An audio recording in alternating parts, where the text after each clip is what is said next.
Barrister রুমিন ফারহানা বাসায় হামলা এবং ভয়ভীতি প্রদর্শনের অভিযোগ করেছেন। আমি রুমিন ফারহানা, আমার বাসার সামনে একদল ছেলে লাঠি হাতে বিশ্রী গালি দিয়ে আমার বাসার সামনে গেট ভাঙচুর করে গেল।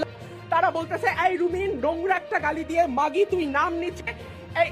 এক্ষুনি আমার বাসার সামনে গেল। আপনারা এলিফ্যান্ট রোডে আসেন, আমি আমার মার সঙ্গে একা থাকি। কখনো বাসা ছেড়ে অন্য কোথাও থাকিনি এবং অন্য কোথাও যাওয়ার প্রশ্নই ওঠে না, আমি এখানেই থাকবো। প্রায় 50-60 জন লাঠি সোঁটাধারী ছেলে আমার নাম ধরে ডেকেছে, গালাগালি করেছে, বলেছে তুই নিচে নেমে আয়।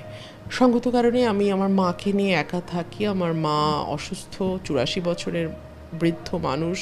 আমি লাইট টাইট সব অফ করে দিয়েছি এবং আমি বারান্দায় গিয়ে যে লাইভ করব সেটা আমার পক্ষে সম্ভব হয়নি। যদি এটা করতে পারতাম আপনারা তাহলে শুনতে পেতেন যে কি ভাষায় তারা আসলে আক্রমণটা করেছে। ব্যারিস্টার রুমিন ফারহানায় হামলা এবং ভয়ভীতি প্রদর্শনের অভিযোগ পাওয়া গেছে। শনিবার রাত 12:15টার দিকে রুমিন ফারহানা তার ফেসবুক পেজে লাইভে এসে অভিযোগ করেন, এক দল ছেলে লাঠি হাতে তার বাসার সামনে এসে গালাগাল করে ভাঙচুর করেছে। তারা বাসার গেট ভাঙচুর করে। রুমিন ফারহানা তার মাকে নিয়ে রাজধানীর এলিফ্যান্ট রোডের বাসায় থাকেন। দর্শক, দীর্ঘ 18 বছরের কষ্ট, লাঞ্ছনা আর অপমানের পাহাড় বুকে নিয়ে এবার কঠিন হুঙ্কার দিয়েছেন ব্যারিস্টার রুমিন ফারহানা। তার এক হুঙ্কারে কেঁপে উঠল এদেশের রাজনীতি। ব্যারিস্টার রুমিন ফারহানা আবারও প্রমাণ করে দিল যে অগ্নিকন্যা, সাহসী এবং বলিষ্ঠ কণ্ঠ দিয়ে তিনি যেভাবে হুঙ্কার দিতেন, তার হুঙ্কারে বিরোধী দলের সরকার পর্যন্ত কেঁপে উঠত। দর্শক, এই ব্যারিস্টার রুমিন ফারহানাকে এবার দল থেকে বহিষ্কার করার কারণে এদেশের সর্বস্তরের রাজনৈতিক নেতাকর্মীরা এর তীব্র নিন্দা এবং প্রতিবাদ জানিয়েছেন। যে কারণে ব্যারিস্টার রুমিন ফারহানা বিএনপি দলের কিছু দুর্নীতি, কিছু চাঁদাবাজির বিরুদ্ধে গণমাধ্যমে সরাসরি প্রতিবাদ করার কারণেই তার উপরে ভয়াবহ হামলা এবং তিনি বিভিন্ন ষড়যন্ত্রের শিকার।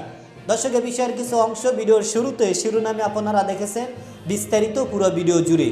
তার আগে আমার একটা অনুরোধ, যারা আমার চ্যানেলে নতুন আসছেন চ্যানেলটি সাবস্ক্রাইব করে ওয়াল ক্লিক করে বেল আইকনটি বাজিয়ে দিন। দর্শক, চলুন দেখে আসি কি কারণে, কোন কারণে ব্যারিস্টার রুমিন ফারহানার উপরে হামলা হয়েছে এবং ব্যারিস্টার রুমিন ফারহানাকে দল থেকে বহিষ্কার করা হয়েছে। এর আশ্চর্য এবং চাঞ্চল্যকর কিছু তথ্য আপনাদের সামনে নিয়ে আসছি, যেগুলো দেখলে আপনারা বুঝতে পারবেন। পুরো ভিডিওটা দেখলেই আপনার ভয়ঙ্কর কিছু তথ্য শুনতে পারবেন। ভিডিওটা অত্যন্ত গুরুত্বপূর্ণ, তাই ধৈর্য ধরে একটি লাইক এবং পুরো ভিডিওটা শেষ পর্যন্ত দেখতে থাকুন। কোনোভাবেই থামানো যাচ্ছে না রুমিন ফারহানাকে। এবার নির্বাচনকে ঘিরে বিএনপি ও ইউনূসের নানান ষড়যন্ত্র ফাঁস করে দিলেন। জানালেন এভাবে নির্বাচন করা যায় না। ব্রাহ্মণবাড়িয়া 2 আসনের স্বতন্ত্র প্রার্থী ব্যারিস্টার রুমিন ফারহানার বিরুদ্ধে নির্বাচনী আচরণবিধি লঙ্ঘনের অভিযোগের পর তিনি উল্টো প্রশাসনের বিরুদ্ধে পক্ষপাতিত্বের অভিযোগ তুলেছেন। একই সঙ্গে নির্বাচনী লেভেল প্লেইং ফিল্ড না থাকার কথাও বলেন তিনি। আসলে রুমিন ফারহানাকে নিয়ে কি চলছে, নির্বাচনকে ঘিরেই বা কি ষড়যন্ত্র চলছে, আরও বিস্তারিত জেনে নিন পুরো ভিডিওতে। সরাইলের সম্প্রতি এক ঘটনায় ইউনোকে বৃদ্ধাঙ্গুল দেখিয়ে ক্ষোভ ঝাড়েন রুমিন ফারহানা। এ নিয়ে চারিদিকে নানান আলোচনা সমালোচনা চলছে। এমনকি তার বিরুদ্ধে নির্বাচনী আচরণবিধি লঙ্ঘনের অভিযোগ এনে সশরীরে হাজির হওয়ার নির্দেশ দিয়েছেন জেলা রিটার্নিং কর্মকর্তা ও জেলা প্রশাসক। জবাবে ব্রাহ্মণবাড়িয়া প্রেস ক্লাব মিলনায়তনে সাংবাদিকদের সঙ্গে মত বিনিময়কালে রুমিন ফারহানা বলেন, আমি কাউকে বৃদ্ধাঙ্গুলি দেখাইনি। আশুগঞ্জ বিএনপির সাধারণ সম্পাদকের দেখানো বৃদ্ধাঙ্গুলি বিষয়ে কথা বলতে গিয়ে এমন ভঙ্গি দেখিয়েছি। আমার একটিমাত্র অপরাধের জন্য 3 বার শাস্তি দেওয়ার প্রক্রিয়া চলছে। এমন একটি প্রশাসনের অধীনে আমি কিভাবে নির্বাচন করব, যারা অলরেডি বায়াসড। তিনি আরও অভিযোগ করেন, প্রতিদ্বন্দ্বী প্রার্থী শোকসভা ও দোয়া মাহফিলের নামে সমাবেশ করছেন, স্টেজ বানিয়ে মাইক ব্যবহার করছেন, গরু জবাই করে আপ্যায়ন করছেন এবং তার বিরুদ্ধে অশালীন বক্তব্য দিচ্ছেন। অথচ এসবের বিরুদ্ধে কোনো ব্যবস্থা নেওয়া হচ্ছে না।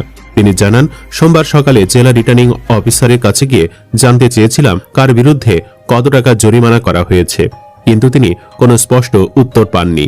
তবে প্রশাসন রুমিনের এসব কথাবার্তা পাত্তা না দিয়ে রিটার্নিং অফিসার ও জেলা প্রশাসক তাকে সশরীরে হাজির হয়ে ব্যাখ্যা দিতে বলেছেন।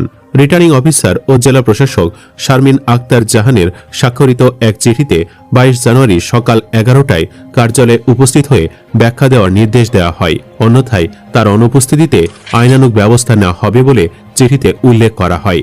শোকজ নোটিশ প্রসঙ্গে রুমিন ফারহানা বলেন, তিনি চিঠিটি সামাজিক যোগাযোগ মাধ্যম ফেসবুক থেকে পেয়েছেন। নির্ধারিত সময়ে তার আইনজীবী গিয়ে জবাব দেবেন। তিনি দাবি করেন, নির্বাচনের প্রচার শুরুর আগে রিটার্নিং অফিসার এ ধরনের চিঠি দিতে পারেন না এবং এ বিষয়ে আচরণবিধির বিভিন্ন তথ্য তুলে ধরেন। এছাড়া রুমিন ফারহানার বিরুদ্ধে মব সৃষ্টির অভিযোগ আনা হয়েছে। সহকারী রিটার্নিং অফিসার ও সরাইল উপজেলা নির্বাহী কর্মকর্তা মোহাম্মদ আবু বকর সরকার স্বাক্ষরিত এক চিঠিতে অভিযোগ করে তা নির্বাচনী অনুসন্ধান ও বিচারিক কমিটি এবং সিনিয়র সিভিল জজ আশরাফুল ইসলামের কাছে পাঠানো হয়। চিঠিতে বলা হয়, গত শনিবার সরাইল উপজেলার ইসলামাবাদ গ্রামে প্যান্ডেল করে বিশাল জনসমাবেশের আয়োজন করা হয়, যা নির্বাচন আচরণবিধির লঙ্ঘন। পরে তাৎক্ষণিকভাবে সমাবেশ ভেঙে দেওয়া হয় এবং নির্বাহী ম্যাজিস্ট্রেট শাহরিয়া হাসান খান ভ্রাম্যমাণ আদালত পরিচালনা করে জুয়েল মিয়া নামে একজনকে 40,000 টাকা জরিমানা করেন।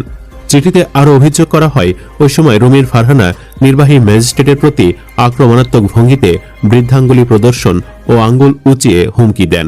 তার সঙ্গে থাকা কয়েকজন কর্মীও মারমুখী আচরণ করেন। এতে বিচারিক কাজে বাধা সৃষ্টি ও কর্তব্যরত ম্যাজিস্ট্রেটকে হুমকি দেওয়া হয়েছে বলে উল্লেখ করা হয়। অভিযোগের পক্ষে সামাজিক যোগাযোগ মাধ্যমে ছড়িয়ে পড়া একটি ভিডিও লিঙ্কের কথাও চিঠিতে বলা হয়। রিটার্নিং অফিসারের কারণ দর্শানোর নোটিশে উল্লেখ করা হয়, আচরণবিধি লঙ্ঘন করে রুমিন ফারহানা 400 থেকে 500 মানুষের উপস্থিতিতে বৃহৎ স্টেজ নির্মাণ করে রাজনৈতিক বক্তব্য দেন। জনসভা বন্ধ করতে বললে তিনি অধ্যত্বপূর্ণ ও অসৌজন্যমূলক আচরণ করেন এবং বিভিন্ন ধরনের হুমকি দেন। এ সময় তার কর্মীরাও মারমুখী আচরণ করেন। এর আগে রোববার বিকেলে সরাইল উপজেলার কালীকচ্ছ এলাকায় মত বিনিময়কালে রুমিন ফারহানা নির্বাচন সংশ্লিষ্টদের উদ্দেশ্যে 5 আগস্টের কথা মনে রাখতে বলেন। তিনি বলেন, আমি আশা করি প্রশাসন, পুলিশ, নির্বাচন কমিশন ও সরকার নিরপেক্ষ ভূমিকা পালন করবে। দর্শক, আসন্ন জাতীয় সংসদ নির্বাচনকে সামনে রেখে নির্বাচনের আলোচনায় সবচাইতে তুঙ্গে রয়েছেন ব্যারিস্টার রুমিন ফারহানার আসন, যেখানে ব্যারিস্টার রুমিন ফারহানা স্বতন্ত্র প্রার্থী হিসাবে নির্বাচনের মাঠে লড়বেন। এই ব্যারিস্টার রুমিন ফারহানাই কিন্তু বিএনপির নতুন জীবন দিয়েছেন এবং বিএনপির অস্তিত্ব টিকিয়ে রেখেছেন এই অগ্নিকন্যা, সাহসী এবং বলিষ্ঠ কণ্ঠস্বর ব্যারিস্টার রুমিন ফারহানা। যে কারণেই এবার দীর্ঘ 18 বছরের কষ্ট, দীর্ঘ 18 বছরের লাঞ্ছনা এবং অপমানের পাহাড় বুকে নিয়ে তিনি যেই হুঙ্কার দিয়েছেন, তার এই হুঙ্কারের পিছনে এদেশের মানুষ বুঝতে পেরেছেন, এদেশের মানুষ জানতে পেরেছেন যে ব্যারিস্টার রুমিন ফারহানার বুকে কতটা কষ্ট জমিয়ে রয়েছে এবং তার মনে কতটা কষ্ট রয়েছে। কারণ দলের জন্য তিনি যেই কষ্ট করেছেন, দলের জন্য তিনি যেই সংগ্রাম করেছেন, যেই দলের জন্য তিনি তার জীবন যৌবন হারিয়েছেন, সেই দল সুখের সময় তাকে বহিষ্কার করে দিয়েছে। যে কারণে এদেশের মানুষ, এদেশের সর্বস্তরের জনগণ এর তীব্র নিন্দা এবং প্রতিবাদ জানিয়েছেন। কী কারণে, কোন কারণে, যেই কারণেই হোক, ব্যারিস্টার রুমিন ফারহানার ভয়াবহ অবদান রয়েছে এই দলের জন্য। তিনি টকশোতে বলেন, সামাজিক যোগাযোগের মাধ্যমে বলেন এবং সাংবাদিকের সামনে বলেন, সব জায়গায় তিনি বলিষ্ঠ কণ্ঠে তার দলকে সামনে রেখেছেন, দলের মানুষকে সামনে রেখেছেন, দলের জন্য তিনি কষ্ট করেছেন, ত্যাগ করেছেন। এবং ব্যারিস্টার রুমিন ফারহানাই বলেছেন যে বাংলাদেশে এমনও অবস্থা হয়েছে যে বিএনপি দলের হয়ে কথা বলার মতো এদেশে কাউকেই পাওয়া যায়নি। যে যেখানে পেরেছে সে সেখানেই আশ্রয় নিয়েছে, সে সেখানেই তার স্বার্থকে বাঁচিয়ে রেখেছে। সুতরাং দলের স্বার্থ কেউ দেখে নাই। শুধুমাত্র ব্যারিস্টার রুমিন ফারহানাই আওয়ামী লীগের আমলে তিনি এই দলের জন্য হুঙ্কার দিয়েছেন এবং তার হুঙ্কারে আওয়ামী লীগের নেতাকর্মীরা পর্যন্ত কেঁপে উঠত। এই ব্যারিস্টার রুমিন ফারহানাকে মনোনয়ন থেকে বঞ্চিত করা হয়েছে, দল থেকে বহিষ্কার করা হয়েছে এবং তার উপরে একের পর এক ষড়যন্ত্র করা হইতেছে। তার মনোনয়ন বাতিল এবং নির্বাচন না করার বিভিন্ন পরিকল্পনা, বিভিন্ন ষড়যন্ত্র চলতেছে। কিন্তু ব্যারিস্টার রুমিন ফারহানা দাবানোর মানুষ নয় এবং তিনি দমে যাওয়ার মানুষ নয়। ব্যারিস্টার রুমিন ফারহানার এক কথা, এক জবান, আমার গায়ে এক ফোঁটা রক্ত থাকতে কেউ আমাকে রাজনীতি থেকে সরাতে পারবে না। আমি দেশনেত্রী বেগম খালেদা জিয়ার আদর্শে আদর্শিত হয়ে রাজনীতি করেছি এবং রাজনীতির মাঠে নেমেছি। দর্শক, ব্যারিস্টার রুমিন ফারহানার জন্য আপনার যদি কোনো মতামত থাকে সেটা আমাদের কমেন্ট সেকশনে অবশ্যই জানাবেন আজ এ পর্যন্তই। সুস্থ থাকবেন, ভালো থাকবেন। দেখা হবে আগামী কোনো ভিডিওতে, কথা হবে নতুন কোনো বিষয় নিয়ে। সে পর্যন্ত ভালো থাকবেন। খোদা হাফেজ।